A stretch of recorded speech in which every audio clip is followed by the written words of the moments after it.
La Iglesia española admite que hay 1000 bienes en el listado de inmatriculados o registrados a su nombre que elaboró el Gobierno que no son suyos. El Ejecutivo y la Conferencia Episcopal Española han acordado iniciar los procesos de regularización para que esas propiedades pasen a manos de los dueños. La Conferencia Episcopal dice que no se trata de ninguna renuncia, sino de errores de registro. Ese compromiso de ambas partes sale de la primera reunión del presidente Sánchez con el cardenal Juan José Omella, a la que ha asistido también el ministro de la Presidencia, Félix Bolaños. Una imagen que no es muy habitual, ya que este tipo de encuentros se dan en pocas ocasiones. Moncloa pone el acento en el diálogo emprendido con la Iglesia.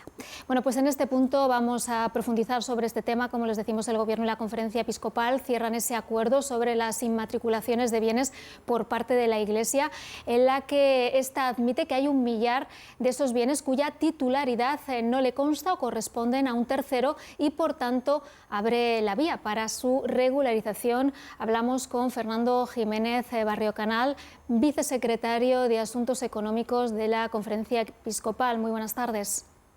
Hola, muy buenas tardes. Señor Jiménez, ¿qué implica este acuerdo? Bueno, fundamentalmente nosotros recibimos el listado que facilitó el Gobierno al Congreso de los Diputados en febrero. Eran cerca de 35.000 los bienes que se decía que aparecían en el registro que habían sido inmatriculados por la Iglesia mediante el procedimiento de certificación, y lo que hemos hecho ha sido revisar uno a uno esos cerca de 35.000 registros, y de esa revisión lo que se han deducido es que hay cerca de unos 2.500 registros que no eran conformes a ese requisito. Bien, unos porque estaban duplicados, otros porque no estaban inscritos por certificación, porque pertenecían a otros periodos, y también había una serie de bienes en los que a la Iglesia, bien por falta de datos, pues no le consta que exista dicha inmatriculación a favor de la Iglesia, o al revés, porque le consta que son bienes que son de otras personas. Lo que hemos hecho ha sido recopilar toda esta información, elaborar un documento que está publicado ahora mismo y accesible en la página web, y se lo hemos entregado al Gobierno para que actúe en procedencia, ¿no? Que es revisar todas estas inmatriculaciones, o mejor dicho, todos estos registros, y ver a quién le pertenecen estos bienes. ¿Cómo se va a hacer esa regularización? Bueno, yo creo que este asunto le corresponde sobre todo al Gobierno. Yo creo que una vez que hemos facilitado absolutamente toda la información, como no podía ser de otra manera, imagino que se pasará, dado que la documentación está totalmente clasificada, me imagino que se pasará a los municipios correspondientes, pues para verificar. Muchas veces son fincas pequeñas, se corresponden con fincas dentro de otras fincas. Bueno, habrá que revisar exactamente de quién son. Probablemente en el ámbito municipal es donde es más fácil verificarlo, y una vez que se compruebe de quiénes son esas fincas, pues teniendo en cuenta que realmente el registro de la propiedad no da la propiedad de los bienes, simplemente es una forma de garantizarla. Si esos bienes son de otras personas, pues habrá que proceder, como marca el derecho, pues a registrarlos debidamente en el caso de que así se produzca. Comentaba usted hace unos instantes que estamos hablando de pequeñas fincas, de fincas en otras fincas. ¿Exactamente de qué tipo de bienes estamos hablando? ¿Son pequeñas fincas o son más? Pues realmente hay un poco de todo, ¿no? Pero fundamentalmente la inmensa mayoría de las cosas que han quedado por ahí normalmente son pequeñas fincas. Algunas son cosas que han sido en su día, fueron legadas a la Iglesia, y estoy hablando de legados de hace 4 siglos, 5 siglos, 7 siglos, y luego otros bienes sobre los que, bueno, pues no se tiene muy claro, porque evidentemente los más de 12.000 templos o 4.000 cementerios que en su día se inmatricularon, se sabe muy bien de quién son, cuál es la finalidad que tiene. Aquí lo importante que tiene que quedar claro es que la Iglesia, desde luego, no quiere que figure a su nombre en nada que no sea suyo. Ese fue el principio con el que acordamos con el Gobierno, y por eso, pues en un ejercicio de total transparencia, hemos dicho, pues miren, estos bienes a nosotros no nos consta que sean nuestros, o hay errores, y estamos dispuestos a ayudar a corregirlos. Será la Administración, en cualquier caso, quien decida cómo se va a hacer.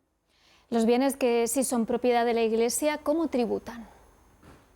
Bueno, los bienes que son propiedad de la Iglesia tributan de acuerdo hoy en día con la Ley 49/2002, con la llamada Ley de Mecenazgo, que es una ley que afecta no solo a la Iglesia, sino afecta a todas las demás confesiones religiosas que hay en España y a un conjunto muy grande de instituciones, fundaciones, ONGs, fundaciones de los partidos políticos, federaciones deportivas.